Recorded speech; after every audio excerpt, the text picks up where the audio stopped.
For this episode, you are going to hear something a lot different than anything I've ever done before. I've had students on, the non-alcoholic version, obviously.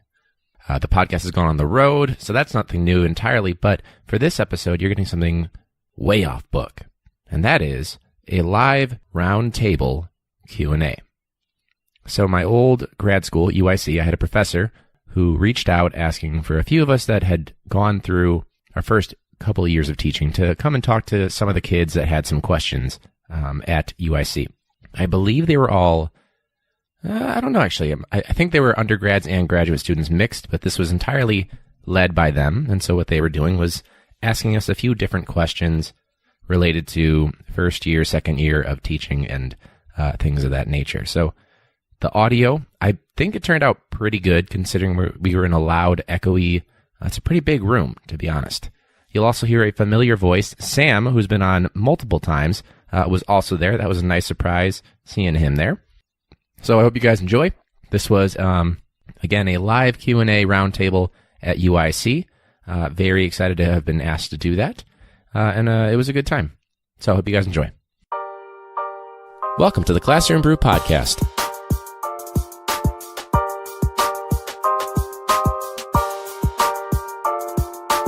Teacher podcast is a little bit like drunk history.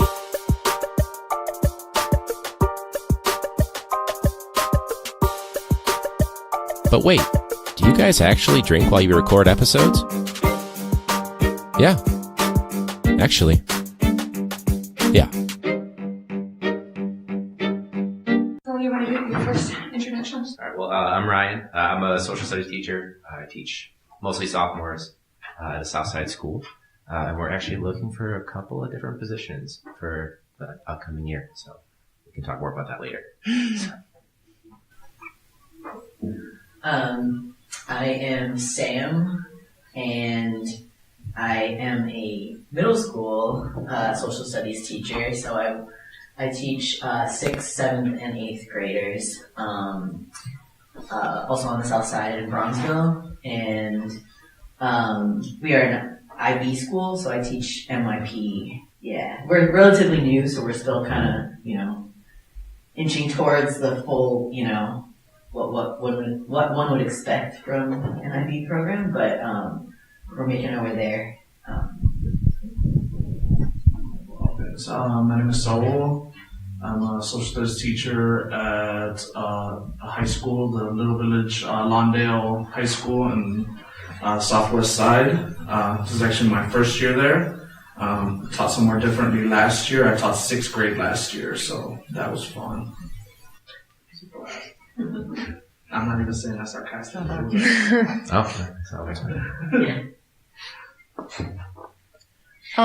So the focus of this panel is for first year teaching and kind of the lessons that you guys have learned. So I guess my first question was, what was the first day like? Like you did all this training and preparation, but you never really know until you have your first day. And you mean like first day with students in the building, or do you mean like first day of you in the building? Yeah, because that's a good way. I didn't think about that part. There's about a week in between the two. Yeah. We have that 1 week of all just us sitting there listening to our principal talk for hours and hours. I thought you said was it helpful? No, the first week. Oh, with the kids. No, the kids are great. I love the kids. It's my administration, but it's all right. So yeah, I guess your first day with the kids. We'll sneak back around. All right. So, first day with the kids was just filled with anxiety, especially because in middle school, I don't know if it's just my school that did this way or if it's all the schools that do this. But we did a whole self-contained day. We did that for 2 days. And we kept the kids in the classroom with their homeroom teacher for the entire day. So I'm over here like, I never prepared for this. I went through a secondary ed program, got my middle school endorsement, and I'm over here expecting I'm going to get to see kids like every 40, 50 minutes, depending on the way the schedule is. So I've been told that, you're going to have the kids for the first day from 7:45 to 2:45. And I'm like, great, what am I going to do for all that time? So it was very, very much just anxiety. Like, right up until the point that I picked up those kids. Yeah. You want me to add on what I did or how it was too? Yeah. Once you get started and get the ball rolling, it's actually not that bad. It was still kind of scary because no matter how much you planned, you can't plan for the unexpected. I thought that I had enough planned for the day, and it turns out I didn't. But the one thing that helped me plan for that day, even before starting off the day, was talking to the teachers that have already done it before, people in my team that have been teaching for, even though it was only like 2 years, 3 years, 4 years. They told me this is what you should do. These are some of the warm-up activities or some of the things that I've done before. And even halfway through the day, I reached out to another teacher and be like, hey, I don't think I'm going to have enough content to fill up the whole day. What should I do? And then he told me this is a good activity that I did that worked out. So once that time hit and it was 2:45, I was just like, wow, I made it. I did it. I survived. That's a good way to be. Let's see. So I think you two are both second year, right? Yeah. This is my very first year, so I'm still not quite fully done with the first year. My first day, I remember very clearly. So one, so I was thinking I was going to be a high school teacher, so I'm very used to like subject teaching, and so I've had similar days to you where it's like some days it was like we're gonna keep your homeroom for the whole day, and I'm like, okay, what do I do? But not the first day. The first day we did do our regular rotation, but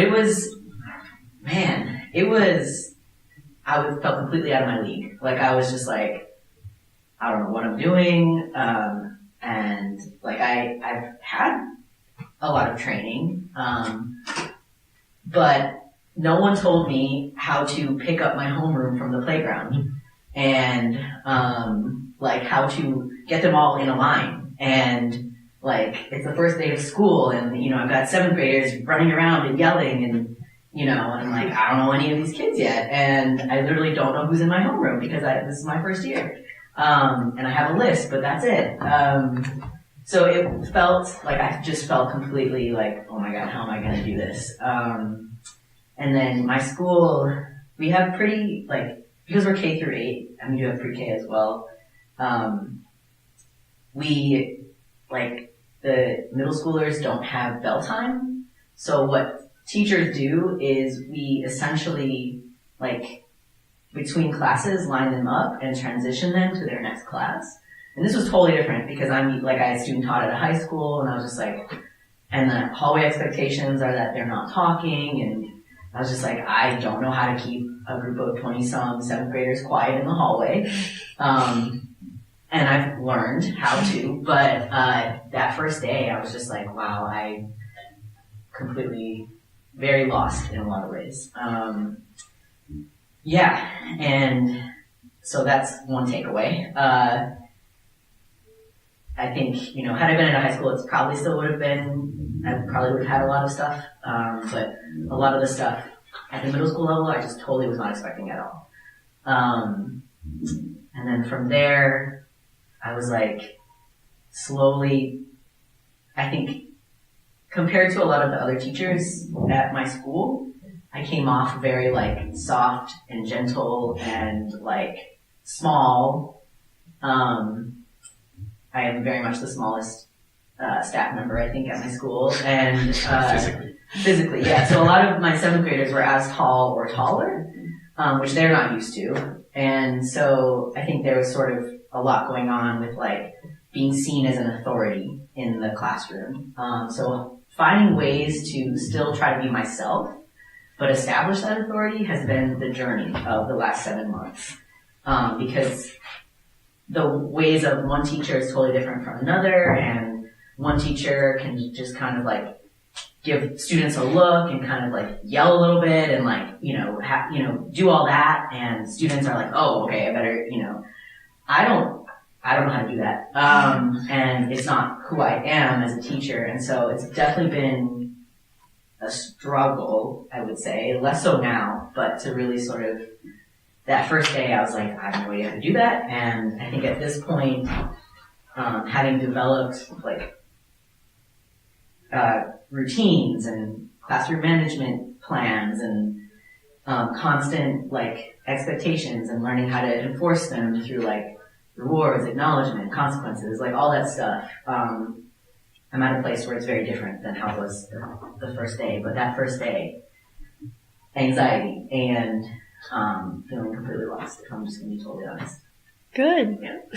Can't wait. Yeah. And that's like, again, that was like a middle school context, so I'm sure high school there's a lot of stuff too, but yeah. Yeah. Well, my first day, I remember when year 2 came around, I was like, all right, let's revamp everything, do it the exact opposite. I didn't teach a first period class, and this year I don't teach a first or second period, which is awful, but I showed up and like we had to be in the hallway to kind of like get everyone redirected, go to class. They get 4 minutes. They seem to think it needs 14 minutes. I'm not sure why, but I turn around and it's like, all right, the bell rang. It's time for that first class. I'm all excited.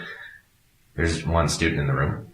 And I was like, all right, this is going to be a little weird. Let's just kind of bring it in a little bit closer. And it got better. Like a few kids came in late. And then in my other classes, most of them were like, oh, this is first period, even though it was really fourth period. And I just went through my syllabus. That's all I was doing. Didn't think it would take the entire time. I thought I could kind of ask them questions, but they're also like a teenager that stares at you on Monday morning. So when I thought about that for this upcoming year, I was like, wow, I was exhausted. I went through a lot of water and I was still super like thirsty from talking for like an hour for 5 different class periods. So I just kind of shifted it to let's make it all entirely like student centered. Like I'll have like 4 different activities at 4 different stations. I'll be here for support. I'll talk to them tomorrow after they've, gotten rid of all their other teachers' syllabus day.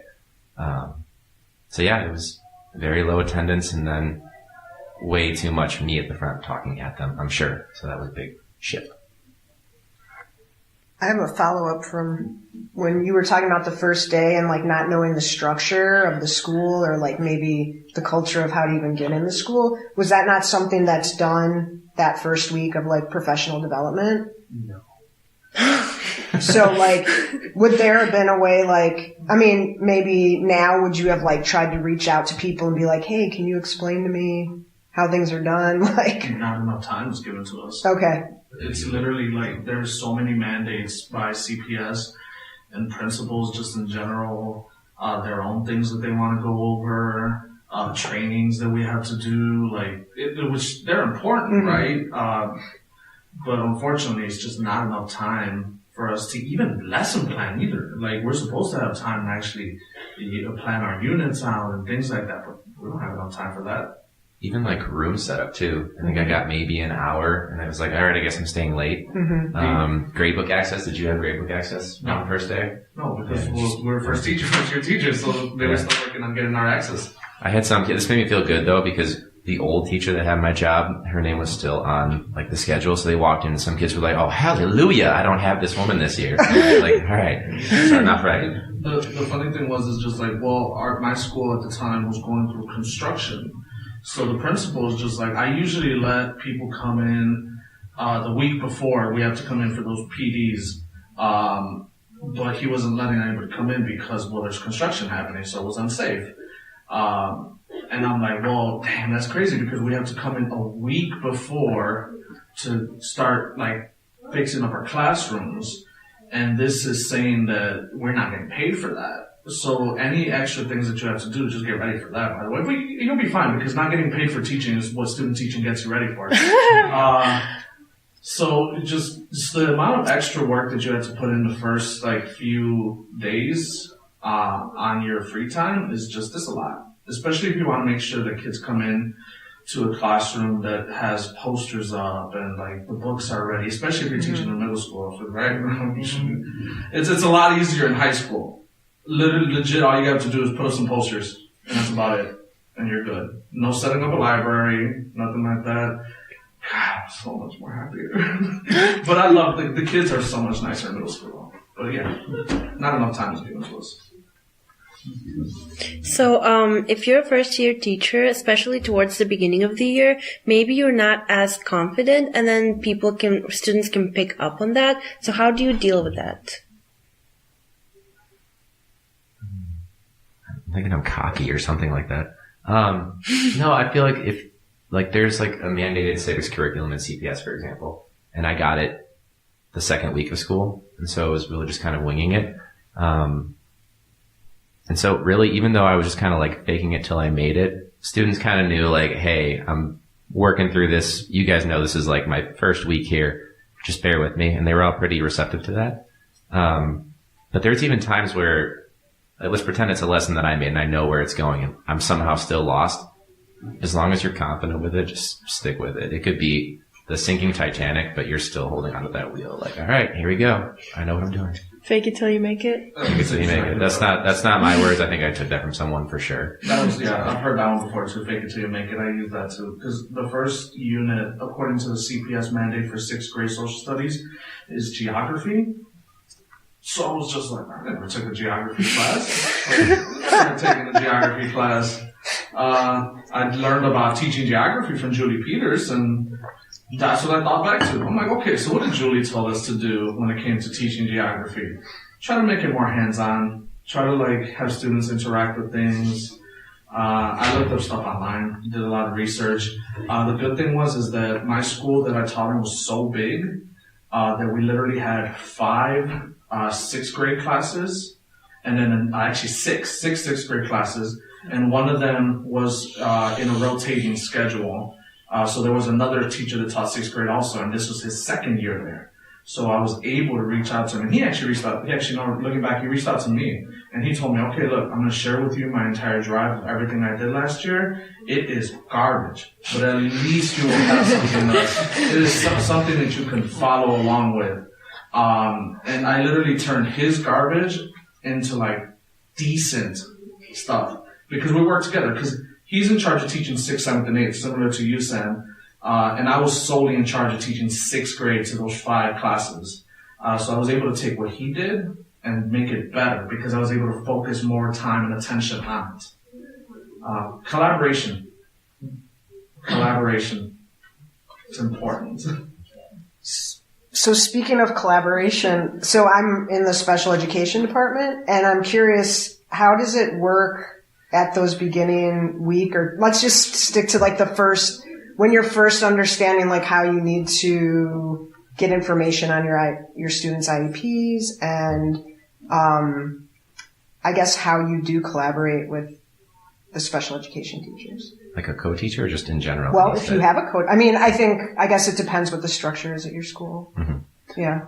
I know if there is like most of the co-teachers in our building, we don't have the time to actually collaborate with them. Like we'll chat like if there's a down moment in like the class period, but that's really about it. There should be more time built in, but there isn't. When you're saying co-teacher, that's someone they're in the class the whole time with you? So if it's, I think 30% of your classroom, if they have IEPs, it has to be co-taught, at least at the high school level. I'm not sure about middle school level, but since I have a school with a lot of diverse needs, there's usually like half of the classes throughout the day are co-taught. So like I have 2 of them. And a lot of time it's just the person's coming into the room and they know all the IEPs by heart and they're kind of there to facilitate where you're unable to.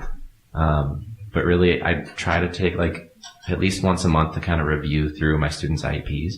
And a lot of times if it's like an accommodation, I just provide that for every single student, so I don't have to keep track of it because that would take up hours and hours of my day. That's kind of been my support because there isn't a lot of time to collaborate and sit down. I have had a co-teacher in the past, a buddy of mine. He just kind of reminded me like, hey, we have to provide this for the student. I was like, okay, cool. Thank you. So that's my experience. I mean, so when you say co-teacher, they're kind of, you feel like more they're backing you up rather than co-teaching. Correct. When I was student teaching, it was more of like a give and take, like 50-50. I'm not sure if it's just the past 3 co-teachers that I've had in the past 2 years or if it's just the way it's been at my school. But it's been more of like a facilitating role. So they teach like 3 classes on their own, instructional classes, and then they're in my room for whatever class period.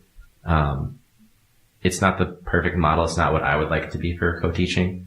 And I'm hoping since we just hired someone, we don't have a sub anymore, that we can go towards like, let's do a think aloud and then you play like a character and I'll be the other character. So it's more interactive and engaging. Can I go back to your one question too about the first week or whatever when you're not quite So looking back, I barely faked it till I made it. And also, CPS no longer has like a scope and sequence for middle school social studies history. They kind of like got rid of that completely, and now it's just Illinois standards. And then we also do Common Core standards. So I had nothing. Like, it was just like, what do I even teach?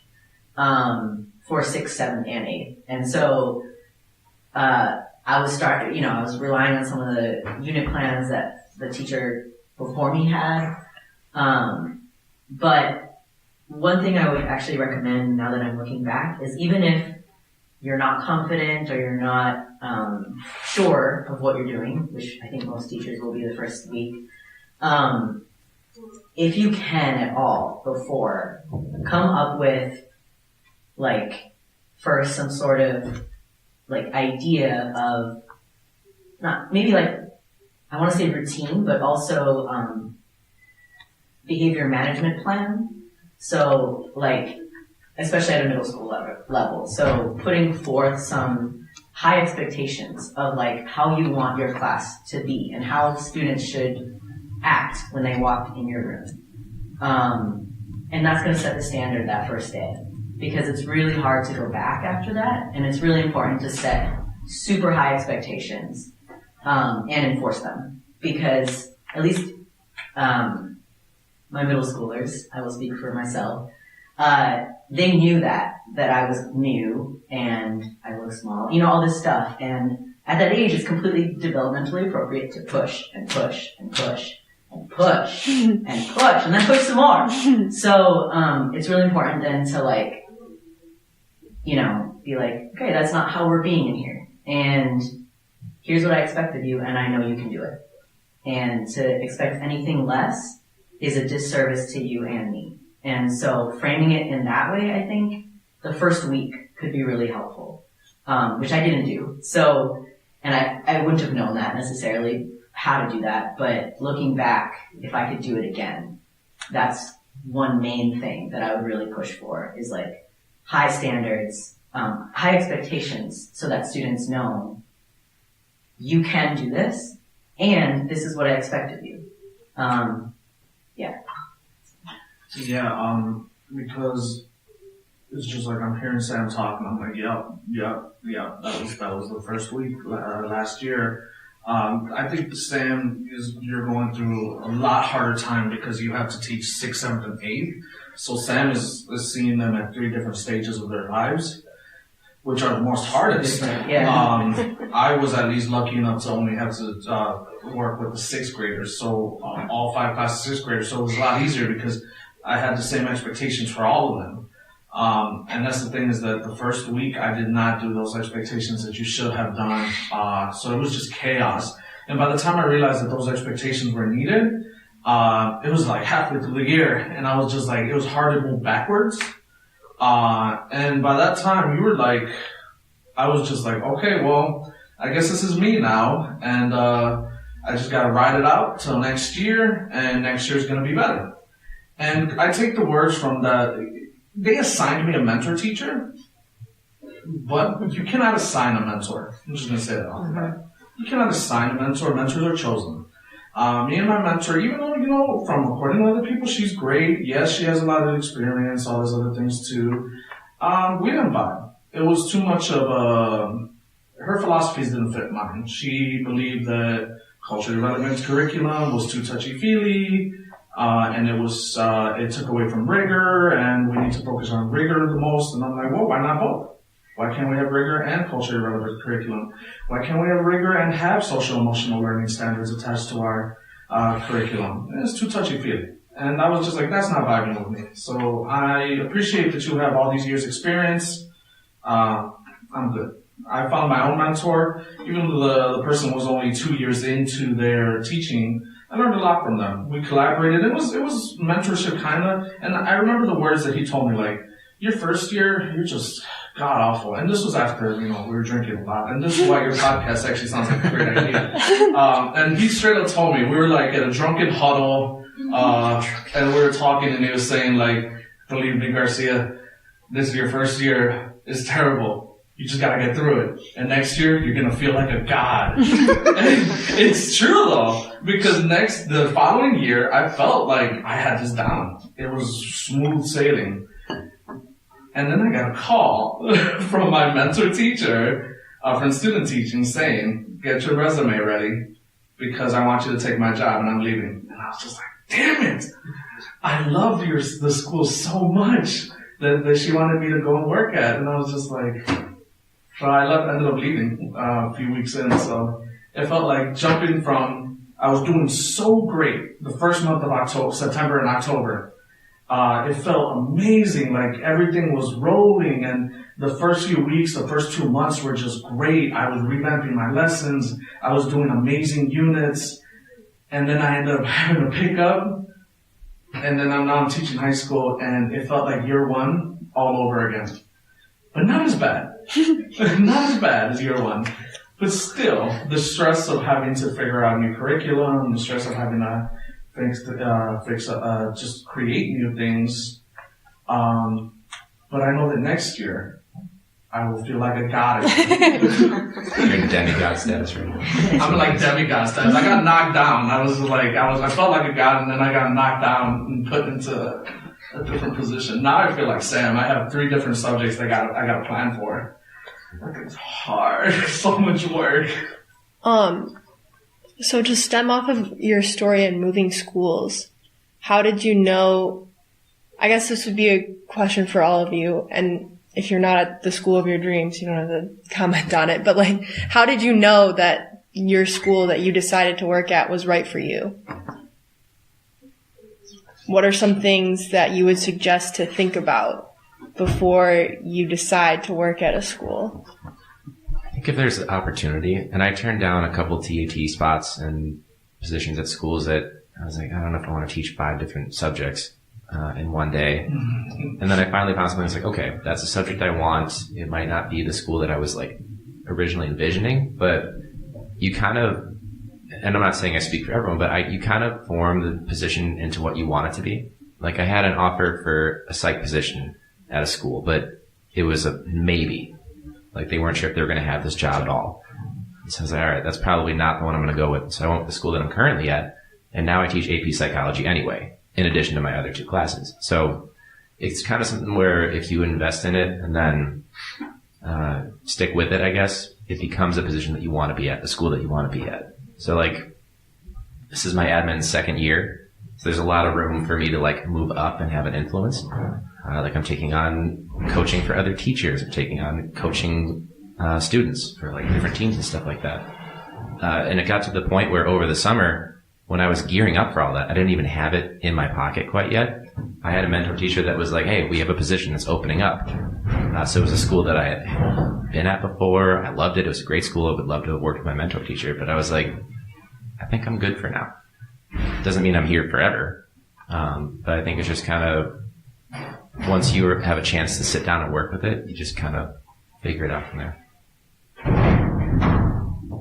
To be honest, I wasn't sure that it was the right school when I took the job, and I'm still not sure, if I'm just going to be completely honest. But I knew that I really liked a lot of my coworkers, like when I went through the interview process, and like I knew that I would like my team, and it's a small team, and so I'm the only social studies middle school teacher, so I knew there was a lot of room for me to kind of like go rogue if I needed to, like with my own, like I could, kind of fly under the radar a little bit with social studies and teach anything I wanted at a middle school level, which, has its challenges because you don't necessarily have that.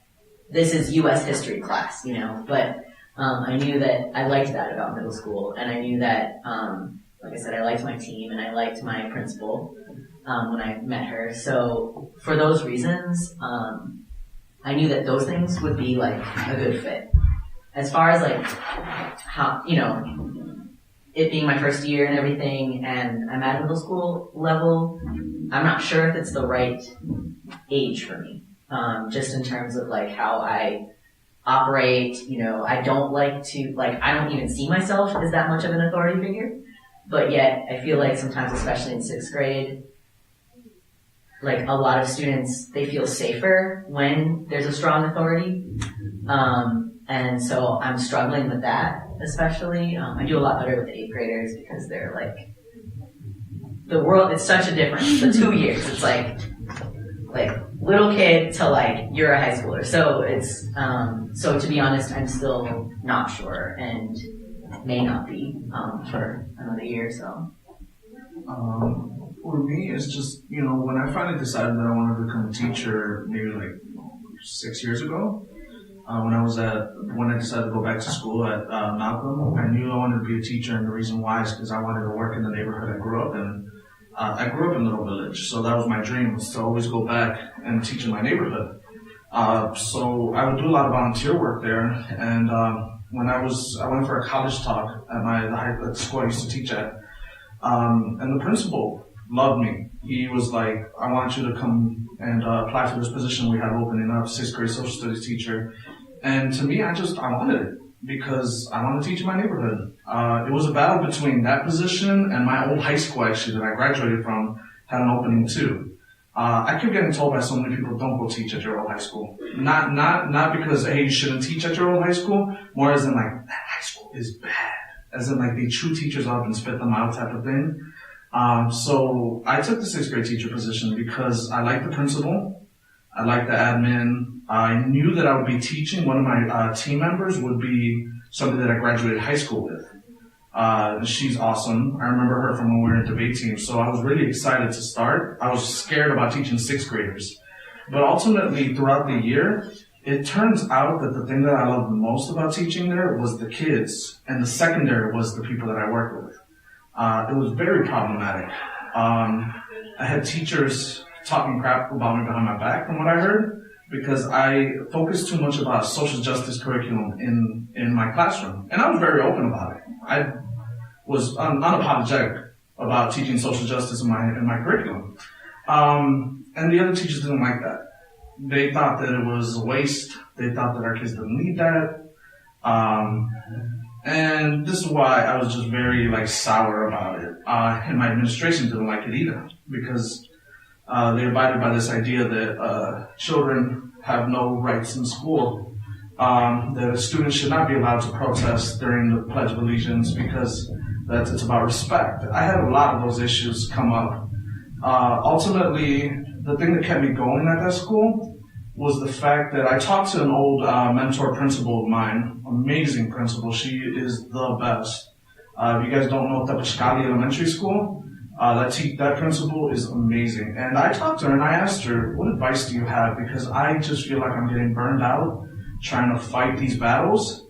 And she said, remind yourself that you are there for the students. I've worked with problematic people before too. And just remind yourself and constantly remind yourself you're there for the kids, you're there for the kids. And that's what made it hard for me to leave. Because I love those kids. Those kids need good teachers. They need amazing teachers. But it was just such a hard, it was hard to pass that up. Because Little Village, Lawndale, School of Social Justice, literally that's the name of the school, School of Social Justice, is where our students taught. All the teachers there are amazing. I'm learning so much from them. The philosophy of the school and the administration and the teachers are just everything that I've always dreamt of. And that position comes very rarely. The teacher that I took over for literally was a 12-year vet, decided to start working for the network. From what I heard from everybody is once that position opened up, they were getting emails about I want to apply for this job, I want to apply for this job. But it's just so I was just yeah, I can't turn it down because this isn't Benito Juarez, this isn't Curie, I'd love to work at those schools, but this was my dream school. I knew that was my dream school because when I applied to student teach, that was my number one choice. I was just this is my number one choice. I want to go student teach there because I want to learn from these people. So I was just yeah, can't give it up. I did not see myself teaching at this school 2 years into my career. I literally thought she would not let that. I literally had to fight her during my student teaching about like, I want to teach your African American, Latin American history class. And she would not let it go. She would not let me teach those classes. So I told her, okay, let's compromise. Let's co-teach them. Would you be okay with that? And she's like, okay, I'm okay with that. You can take all my other classes except for that class. And that's my baby. That's what she kept telling me. So for her to leave that job, I was blessed. I was like, I got to. So I speak from, it still broke my heart though. I literally cried when I left my kids, cause I left in the end of October. And I teared up as I was walking out with my things. And it was sad. Because ultimately those are my kids. You know, I love them. But hey, you know, hopefully I'll see them again in a few years once they go to high school. And if I don't, then they went to Lane Tech or something.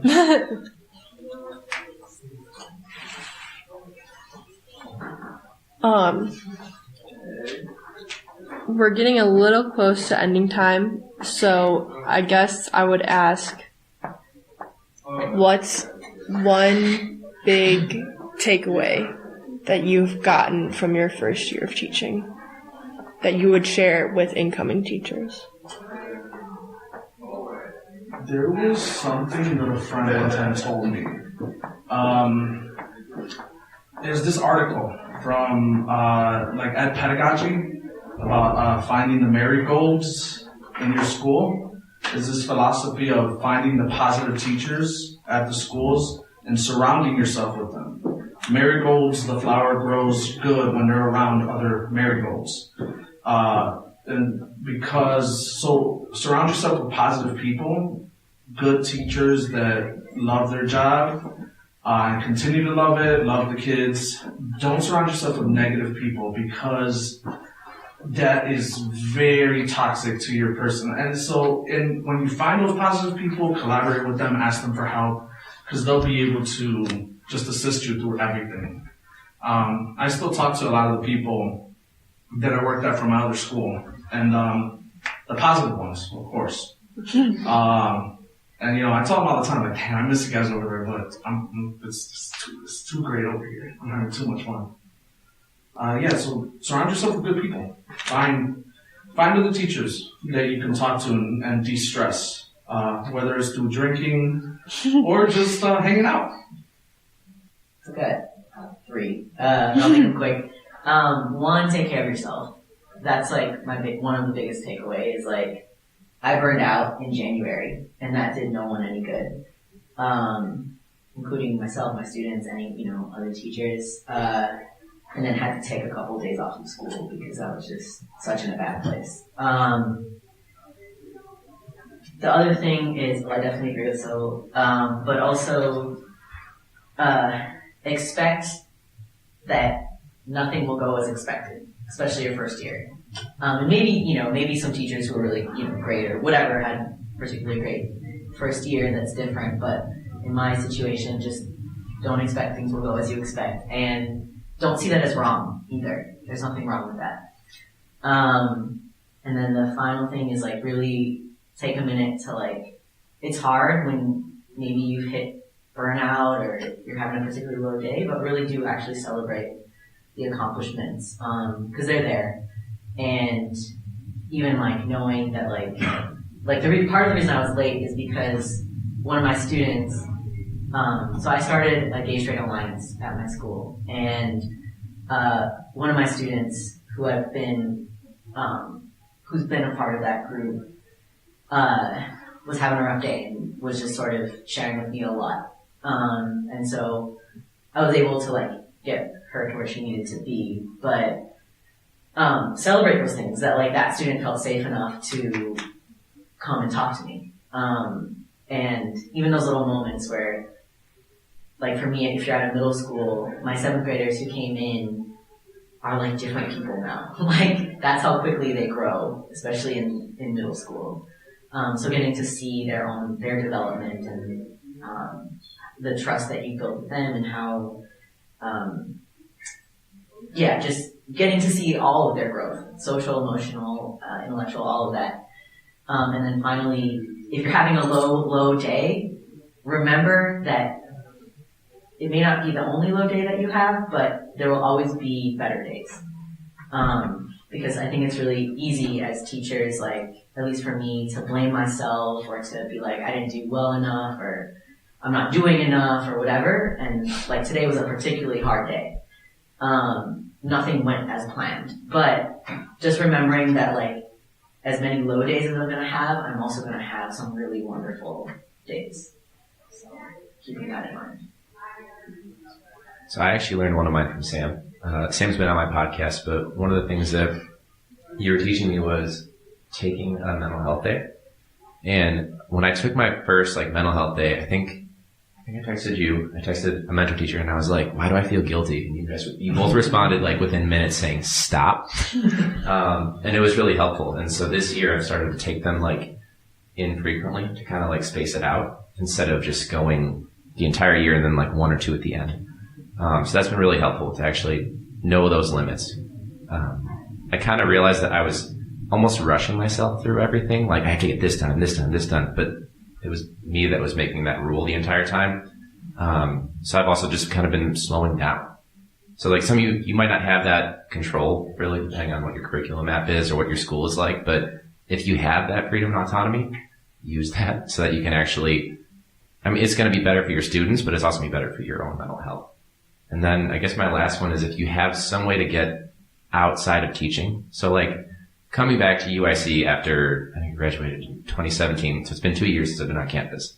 And it kind of makes everything that's like going wrong at the school right now seem really small because it's, well, one, it's all the way over there on the south side. But two, it's just kind of putting things back into perspective, which has been helpful. But then having a hobby, that's like the other big thing too. So like I started a podcast because I was like, cool, I want to talk to people and have a beer or two and have some sort of a creative outlet. And that's been really helpful. Of course, now I have to find another hobby because now this doesn't seem like a hobby, but those are my three. Slowing down, taking a mental health day, and then having something outside of teaching.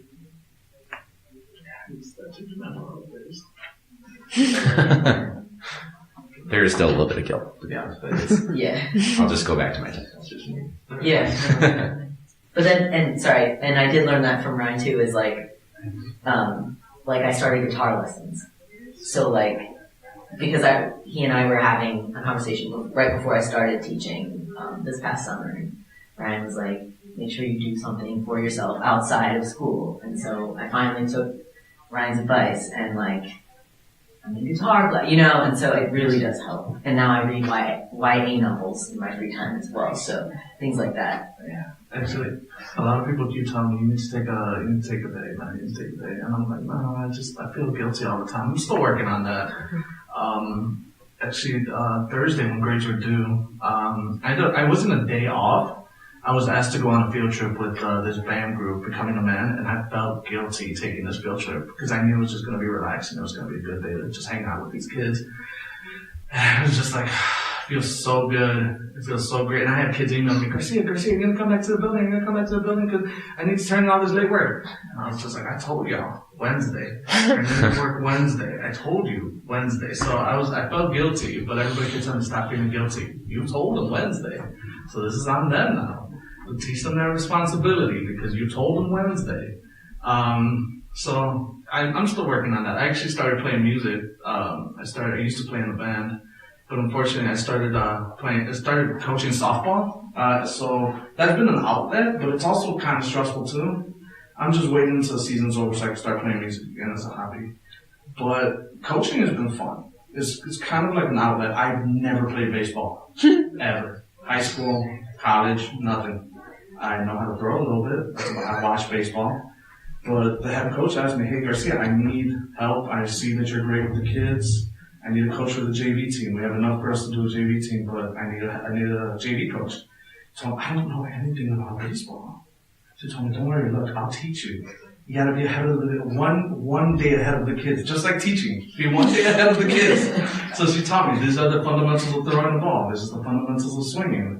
So I've been practicing with the girls at the same time because they don't know anything about baseball either or softball. So I've seen myself getting better as they're getting better too.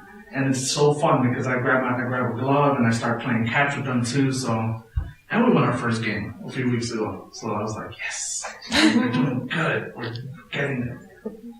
That's part of my morning routine now too. So we're talking about like don't take mental health days, but I get it every single morning. I have this little like, Mr. F, why are you always here? And I'm like, hey Kayla, how's it going? Like every single day. That's part of it too. I love that your advice is all about self-care, like all three of you. Like you could have said, memorize the standards and be really organized and like, you know, I don't know, build up a huge teacher toolbox so like you're ready to go. But it was all of the advice was like, take care of yourself and take a mental health day and have a hobby and just focus on being healthy and happy. Because you're not doing anybody any good if you are completely burnt out. So just to add to that, you have to pick a time every night where you're done working. And it could be 9 o'clock for you. Maybe, you know, you'd like to go to bed earlier. It could be midnight because you're whatever. But you have to pick that time and make a decision that lesson plan is not getting any better. It's not, right? It's midnight. And turn it off and do something for yourself. Yeah. That's actually advice I got when I went into grad school, but I think that it also translates to being a teacher because especially as a first year teacher, you are up every night working and grading. You have to pick a time. Oh, it's 10 o'clock. It's off. I'm done. One of the best advice I got from actually somebody I graduated with, one of my buddies, and he actually asked, "Oh, I wish I could have known about this. I would have came to talk too." We hang out like once in a while. I didn't think it was like, you know, inviting guests, but next time if you do this again next year, I'll bring them. Me and him were cool when we graduated together. We both love wrestling, so we always talking about wrestling together. But we also we used to meet up once a week to just like vent and talk about teaching. But since I started coaching, it's been kind of rough. But he still calls me and we talk a little bit. And one of the best advice he gave me, and then I kept hearing the same advice from a lot of other people, is stay at the school as late as you can. Don't take any work home. My first year, I used to take work home with me all the time. And this year, I would be staying at the school till, hell, sometimes I was there till 6:30 when they send the all call that they're going to close down the school. But that's the whole all call thing is like, yeah, all call students need to get out because security's leaving. Teachers, literally, I've heard about teachers staying there till 8. So I stay there till 6:30 doing work. And I tell myself, no, I'm not going home because if I'm not done with this lesson for tomorrow, if I'm not done grading, I'm not taking this home. So if this is going to be done, it's going to get done today. And if I can't get it done today, then it's not worth the time. So it's great because I get home, I put on some wrestling, I watch it, I end up falling asleep on the couch around 9 o'clock, and then I realize, oh man, I just missed the ending. Now I gotta go to bed and do this all over again tomorrow. Not in a sad way, in a happy, sad way. Happy sad way. Well, thank you guys so much for coming in. We were taking notes a little here and there, but we really appreciate it. And obviously, you guys have shared a lot of different stories with us about the difficulties of your first year teaching and kind of navigating through everything. But you've showed us that there is a light at the end of the tunnel, so we really appreciate it. And there's no better lesson you can learn than through experience. And you guys have shared your experiences with us, so thank you. Thanks for having me. Did we say, just so you guys know, the first year is going to be the worst? I don't think any of us said that, did we? I think we got it. Yeah, I think we got it. Yes, I think you need to hear this. The first year is the worst, but next year is going to be great. Just hopefully you guys remember that. Once you get paid for it, it's going to be better. We'll see how that paycheck comes in. And if you guys want to, I'll probably just put the whole thing up on the podcast. You can check it out. It's Classroombrew. Yeah, share that with us. And then wait 2 years and I'll go, I want to be on. I think I got like some free business cards once. I can like leave a bunch too if you guys like. There's like a bunch of contact information, like the email for the podcast, all that stuff. That's so cool. I'm so excited. 3 or 4 times. Yeah. Earlier I said, I don't know if you're going to know the other panelists, but I've listened to that episode, so I was like, I should have. I can't remember all the numbers. I know one of them was 12 and then something in the 40s or 50s or something. If you let me know. I also think it's interesting that I sent an email to maybe 20 former students, and it wasn't until the 3 of you introduced each other that I was like, and it was all social studies, grads. Like there's something maybe about that, but Yeah, Is Helen, right? I think so. Yeah. Social studies teachers. Yeah. What about that? So go on. Well, which you can still do. But I met Yeah. an amazing math teacher. She taught 6th grade math, and she taught me about her entire social justice curriculum for 6th grade math. And I was like, that's amazing. She literally teaches kids percentages by looking at like mass incarceration in the United States. Wow. And I was just like, that is the coolest thing ever. Like, and I was like, that's awesome. It's, math teachers do it too. Yeah. It's just, Are there resources that you I'll go work to on for it. that sort of stuff? I know one of the things I always go to. I know. So that was my live Q&A roundtable at UIC. A lot of fun to be back on campus. A little bit of weirdness, kind of seeing the different changes around campus, but still really cool to be back there. It really kind of, I think I mentioned it in there, kind of put things back into perspective, stuff that happens in my district and in my building. So kind of seeing that larger picture from where I came from, and it kind of reminded me of why I got into this. So that was pretty awesome. So thank you to Jen, my professor, for inviting me, and to the students that asked the questions, and as well as the other people that were on the panel. So until next week, if you haven't already, make sure you rate and review, all that good stuff. Reach out, classroombrew@gmail.com and at classroombrew on social media. And until next week, class dismissed.